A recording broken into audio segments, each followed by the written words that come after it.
I have pretty much sort of kind of purposefully refrained from talking about the Nintendo Switch 2. I was really going to wait till I had this thing locked in, pre-ordered, but obviously that is not the case yet. We know what the system can do, we know what kind of games it can play. We still don't have a price, at least here in the US. And I'm not going to make this some angry video directed towards Nintendo or the country or political or anything like that, but I do want to talk about pricing.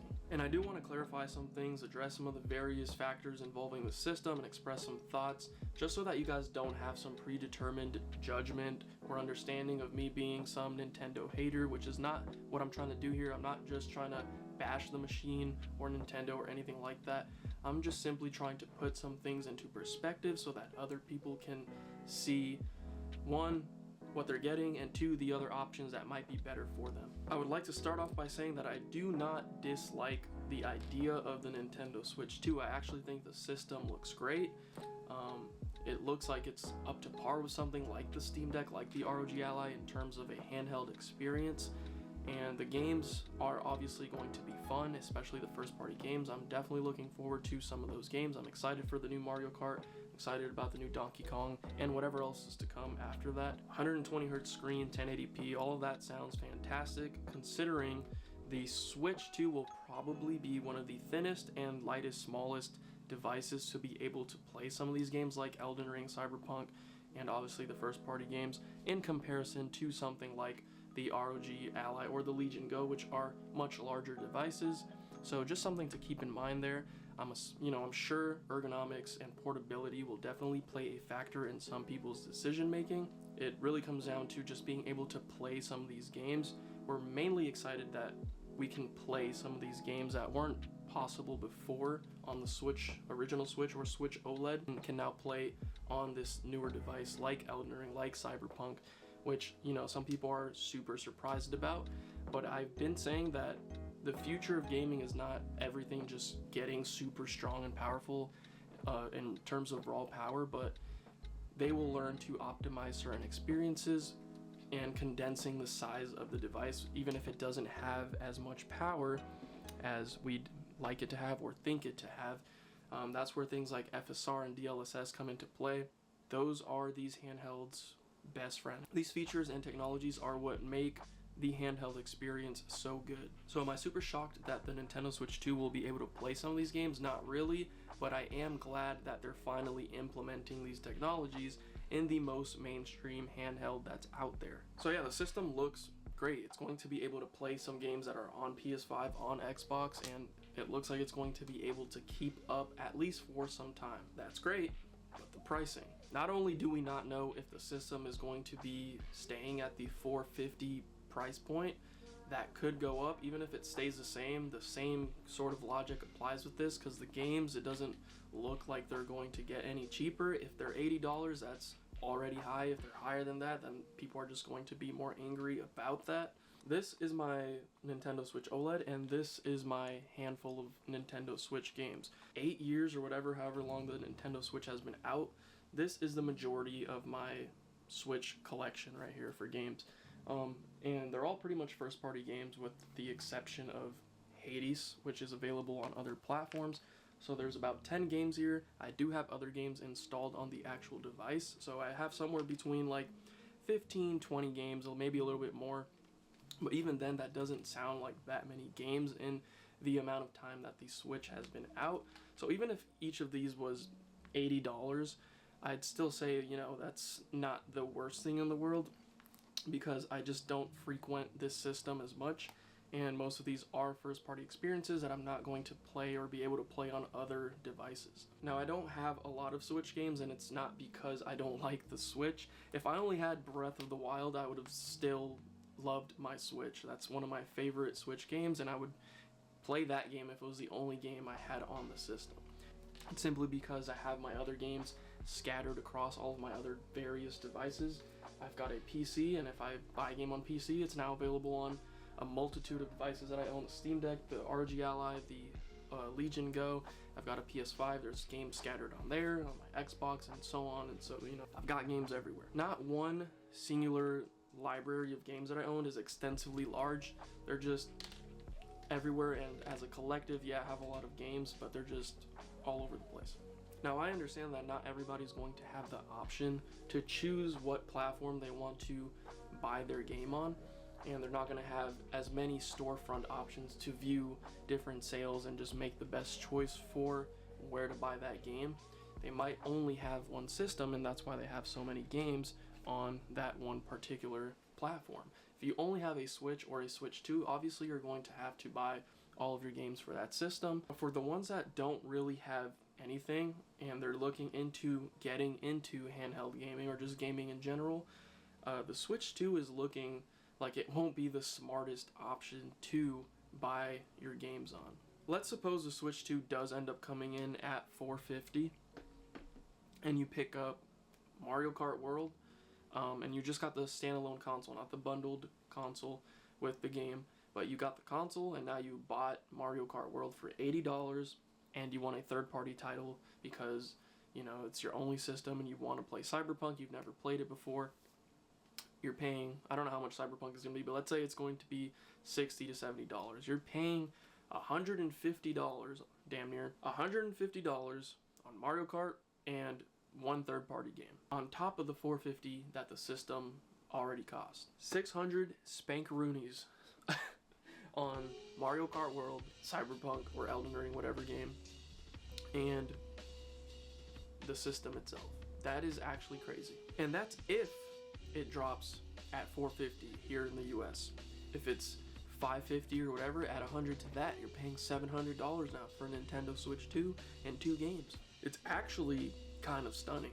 If you're only going to use the Switch 2 as a first-party machine for Nintendo games, it's not the craziest thing in the world. You'll occasionally pay full price for these games, but you're not going to be buying games as frequently and at that full price for all of your games, which is kind of where I'm at, which is why I've come to terms with, if I get the system, you know, it's fine. It's decently priced at $450, I think.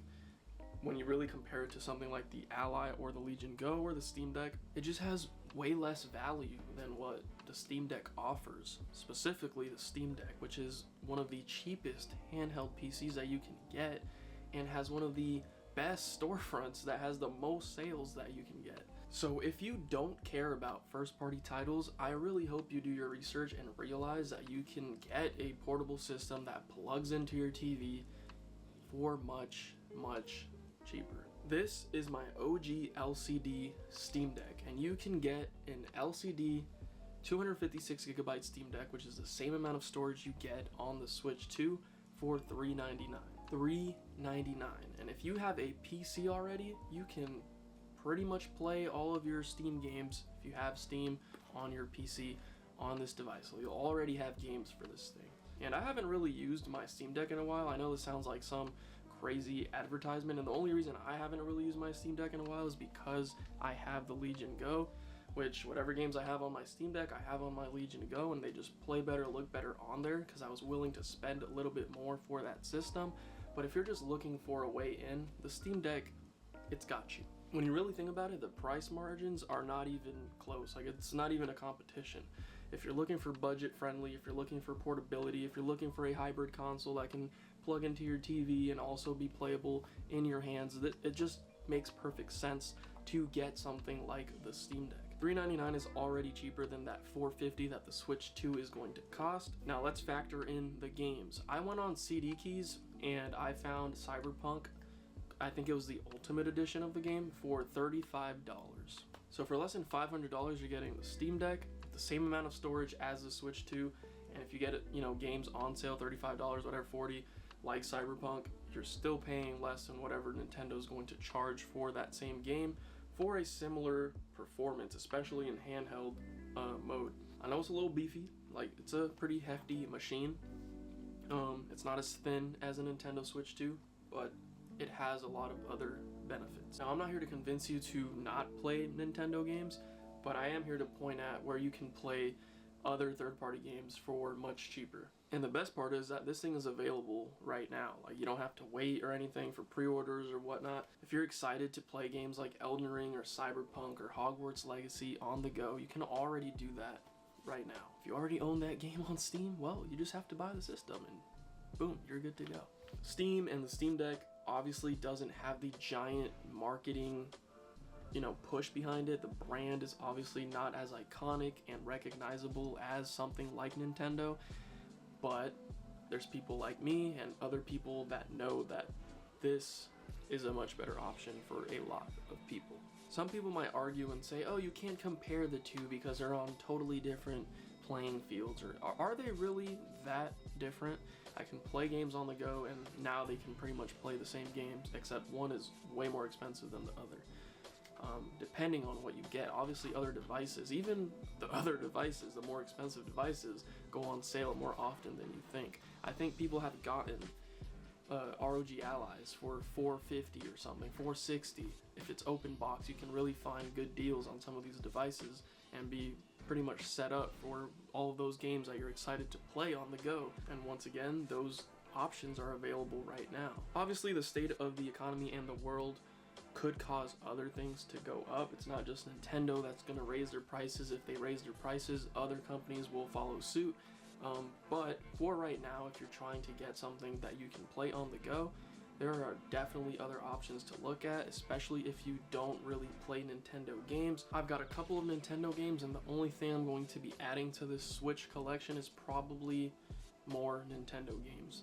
And if I have to pay a one-time payment of $80 every 2 years or whatever, however often I want to buy Nintendo games, then I will, because it's not going to be the end of the world when I could just buy the other games on sale on all my other platforms. It is very easy to get lost in the hype and just want the latest thing because it's the latest thing. Trust me, I know I want the latest Switch too, because I run a YouTube channel that revolves around handheld gaming, and I just want to see the thing for myself and really go back and forth between that handheld and all of my other handhelds and just have something new and refreshing to talk about because it is part of this space. And I'm also genuinely excited to try an open world Mario Kart game, because when I saw the trailer, I was already saying if this is like Forza, that would be awesome, and it looks like it's going to be something along those lines.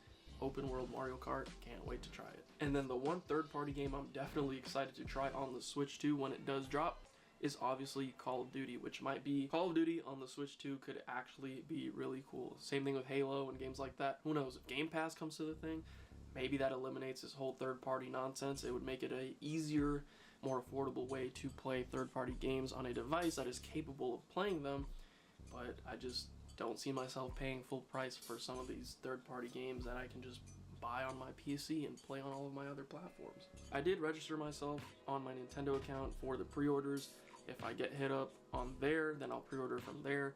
If I'm able to do it from other stores, then maybe I'll go for that bundle. At the end of the day, I am looking forward to getting my hands on this system. Are you guys excited? Let me know how you guys feel in the comments below. If you're excited, if you're angry about the prices, if you're just gonna wait it out, if you're just gonna go to another handheld PC alternative. At the end of the day, this is all inherently good for the handheld space, whether it's handheld PC gaming or just the Switch. All of it is good for this niche, and it's nice to see it grow over time. It's also definitely made me appreciate my Steam Deck a whole lot more. So thank you, Valve, for making this thing, and all of the other companies that followed and made even better or alternative options to the Steam Deck. Thank you guys for watching. That's all for this one. Peace. Catch you on the next one.